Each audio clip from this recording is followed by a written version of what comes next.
It's my great pleasure to welcome all of you to this morning's joining us in the kickstart of the centenary of the Hong Kong Sanatorium and Hospital. Due to COVID-19, we are unable to celebrate the occasion as we have hoped or planned. Twice the hospital have come into grief. COVID-19 causes great degree of economic and social impact to Hong Kong. This is not the first time we at the hospital faces this problem.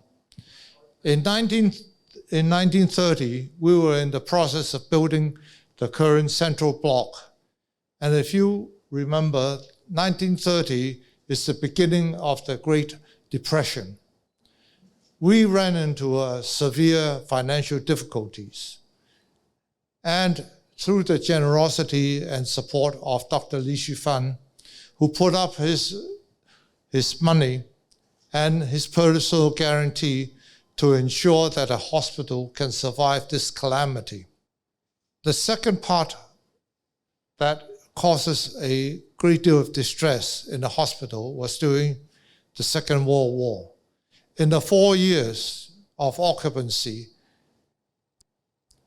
the hospital barely survived, and we lost a lot of the patients through immigration or just simply left Hong Kong.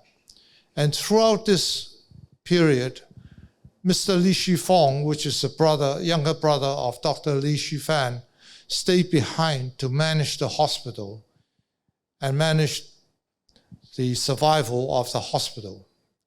The result of this traumatic period was much of the sellable assets of the hospital have been sold to maintain the operation and to feed the staff and patients. However, during this very hard period, there was something that came out that was totally unexpected. And we didn't know that until a lady showed up in the 1990s, and he inquired that she was an orphan at the Hong Kong Sanatorium. And throughout that period, we didn't know that we were running an orphanage. And it turns out that we didn't. A lot of the babies were abandoned and left at the hospital doorsteps. And our staff kindly took them in and raised them as much as they could. And eventually a lot of them got adopted, and this particular lady was adopted to the US. And she came back and asked that question, what was my history?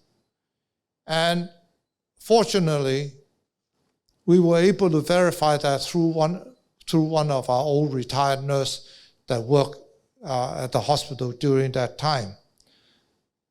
So it comes up to the spirit of the hospital that we try to do our best, even in the hardest of time, to care for our patients and the people that are in need.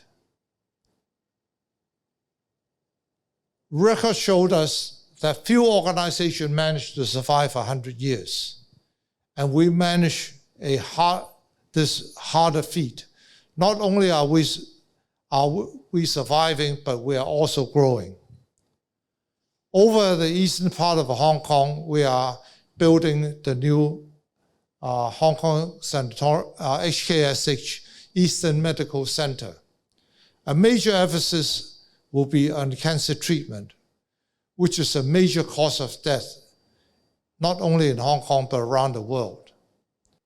And as part of the Eastern Medical Center, we are installing a proton therapy unit, the first proton therapy in Hong Kong.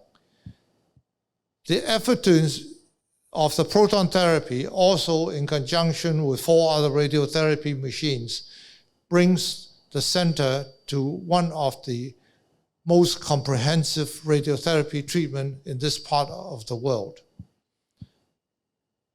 At the full commission, which is still years away, we will bring together some of the most advanced cancer and diagnostic treatment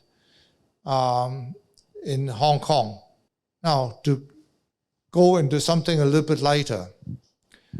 Years ago, the board of directors met to debate the change of name of the Hong Kong Sanatorium and Hospital.